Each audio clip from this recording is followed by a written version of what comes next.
যে কোনো ক্যান্সার মানে একটা মানসিক চাপ। আর প্রোস্টেট ক্যান্সার সাধারণত দেখা যায় সাধারণত পরিবারের একটু বয়স্ক সদস্যদের হয়। তারা এমনিতেই দেখা যায় বিভিন্ন কারণে মানসিক চাপে থাকেন। তো এসব ক্ষেত্রে আসলে ডাক্তার এবং সেবাদানকারী যারা আছে, নার্স এবং সহায়ক যারা হেলথ কেয়ার প্রোভাইডার আছেন, সেই সাথে পরিবারের সদস্যদের টিম ওয়ার্ক খুব গুরুত্বপূর্ণ।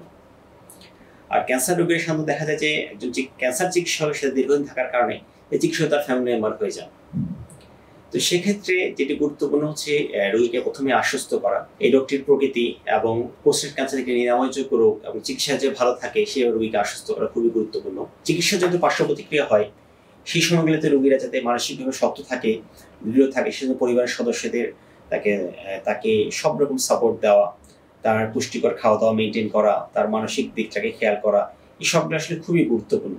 যেহেতু প্রোস্টেট ক্যান্সার আমাদের পরিবারের প্রবীণ সদস্যদের হয় এবং এই প্রবীণ সদস্যদের ঘিরেই কিন্তু আমাদের পরিবারের মেইন চালিকা শক্তি থাকে, তাই আমাদের এই প্রোস্টেট ক্যান্সার সচেতনতা মাসে সবার উচিত এই ক্যান্সার সম্পর্কে আমাদের পরিবারের প্রবীণ সদস্যদের এই ক্যান্সার সম্পর্কে সচেতন হওয়া, কারণ আমরা জানি যে সচেতনতাই মুক্তি।